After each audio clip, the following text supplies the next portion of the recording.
just having some brekkie. Friday, we're on holidays, decided to come down to a local area, go a bit fishing.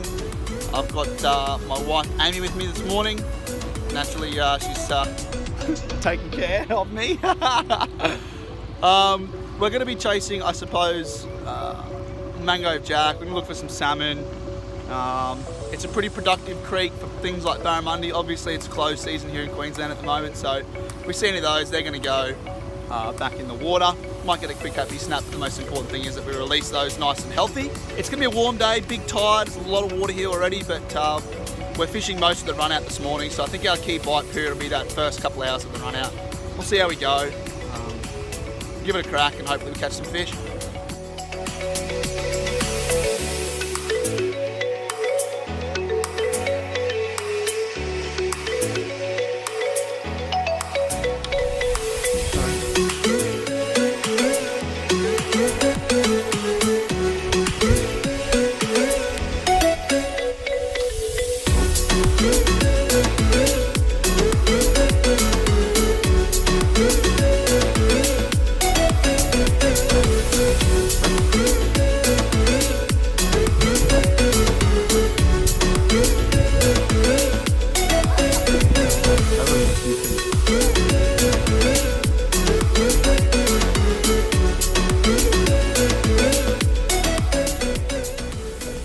So we just pulled up, Amie's just throwing some bait around, and I just thought I'd have a flick at some bags, and I've just hooked up to this Barra. Oh, he's got a fair bit of weight to it. I'll just go easy on him at the moment. Decent size, he's legal, obviously it's closed season, but we'll get him in.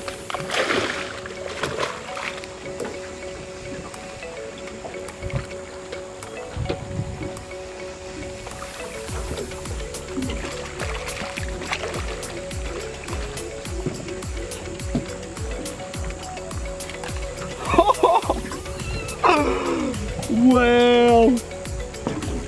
Look at that! Beautiful bit of chrome. Look at that! That's a stud! That's unbelievable. I was just literally just having a muck around with some of that deadfall there, and oh my god, he'd be, I'm gonna say close to 70. I'm gonna put him on the brag mat. I'll talk to you in a sec. He's huge! Oh! Dude, that's a PD. Oh, not quite. So that's 68, 67 safely. And I was just throwing the, like a small 4-inch bait, like a Damiki anchovy shad, and he's just crushed it. We'll get some photos and put him back in the water, right?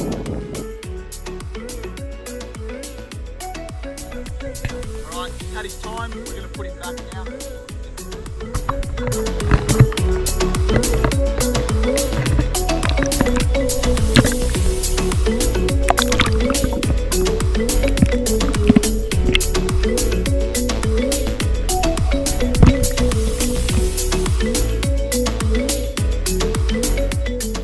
Hey guys, welcome to the segment of Talking Tackle with Bales. Now today I'm going to discuss the weedless rig. I've had a few questions of late regarding the ways and what to do here and there. There's a few things that I like to do, or I recommend to make sure that you're doing that right. Now I like to say that there's about 4 things that you've got to focus on to make sure that you're getting it right. 1, it's really important that you have a hook that suits the very size of your bait.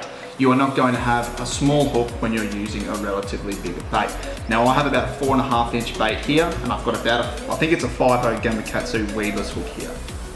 I'm not going to use a 2.0 Gamakatsu hook here.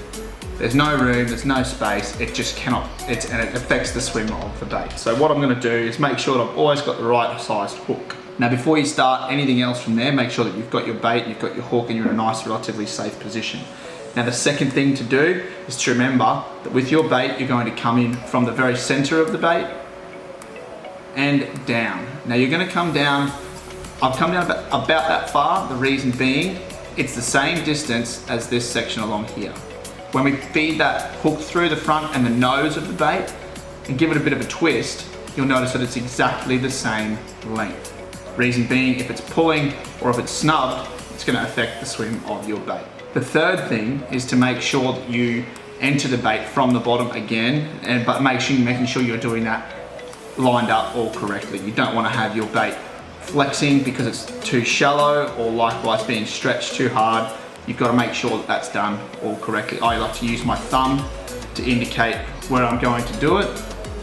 Totally up to you, personal preference, whether you feed the bait underneath or whether you like to feed it from over the top. I personally like to feed my bait from the bottom up, so I've got my thumb there to indicate exactly where I'm going to put it in. I'm going to squeeze it, and once again, line it up with my thumbs through the middle of the bait.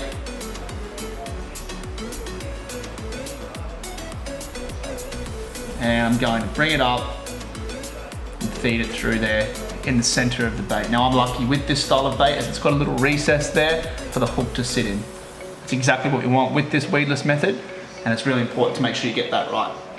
The fourth thing is to make sure that it's all sized, ready to go, okay, and clean, looking nice and fresh. It's a good idea to maybe put it in the water, give it a bit of a swim around the side of the boat or the side of the bank to ensure that it's swimming all right.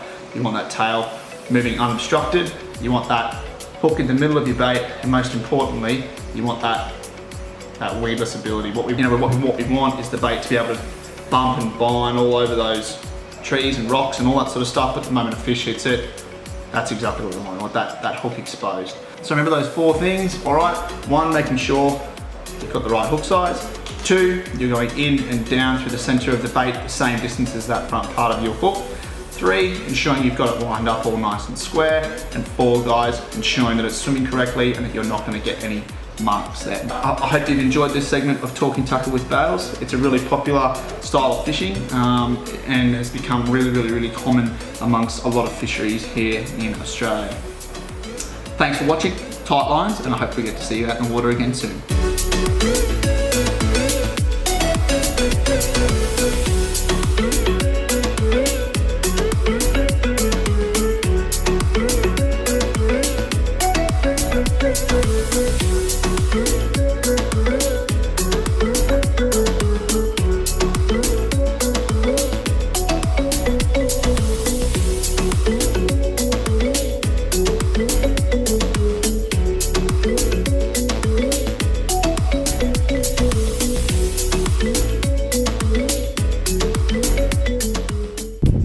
Easy way to do it, darling, just underhand it.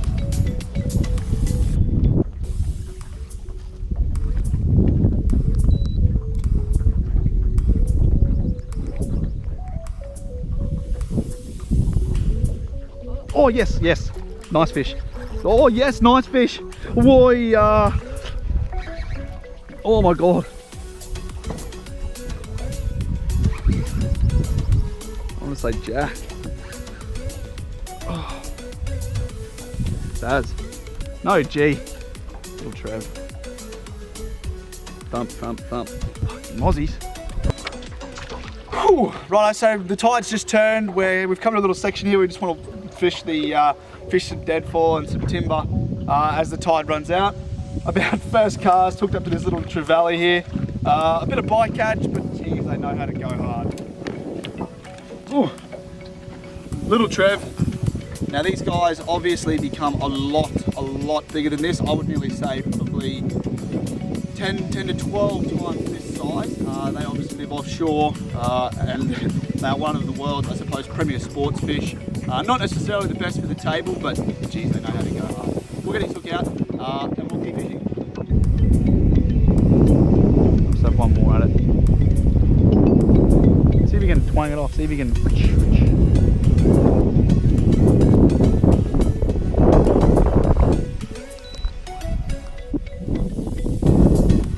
Yes, fish.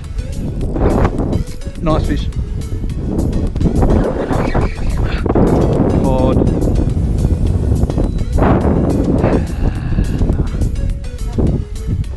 Nice cod. Actually a knife. Good little cod there. Sorry about the old drag washes. Got a snag before. We just managed to pull this little fella out there on the Damiki anchovy shad again. It's a great little bait. It's really doing well today. Slightly translucent bait, small profile. Looks good. Once again, pill bag on the list.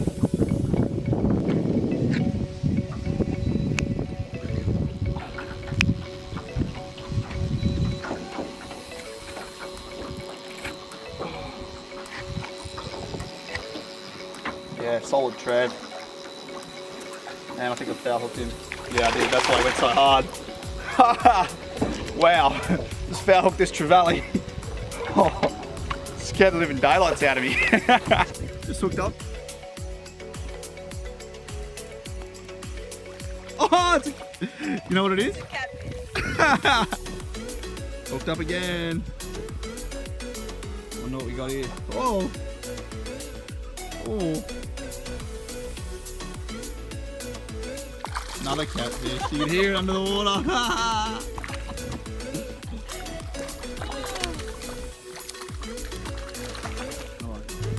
Alright guys, that'll do us for today. We had a lot of luck this morning. It was a really nice, I suppose, fun session, and for most of the day I was just throwing around, in terms of the artificials, I was just throwing around the Damiki anchovy shad just on my 2500 Stratic CI4 using the Samaki C12. It was a pretty awesome little morning. That one Barra it came out of nowhere. I really didn't expect it. Always a welcome fish. I love them. Even though it's close season, I just absolutely love them. Amie caught about 1,000 grunner is what we do it. You know, lots of fish rather than little fish, rather than no fish. Had a pretty good morning. It's starting to get really, really windy, and the current's really becoming a bit of an issue, a bit of a challenge. So we're going to pack her up, go home, do a few things, enjoy the rest of our afternoon, and we'll see you again soon. Righto guys, first of all, Merry Christmas. It's Christmas in a couple of days. I've got a few really cool episodes planned that I've filmed previously that I'm going to put together after Christmas, so make sure you keep an eye out for that.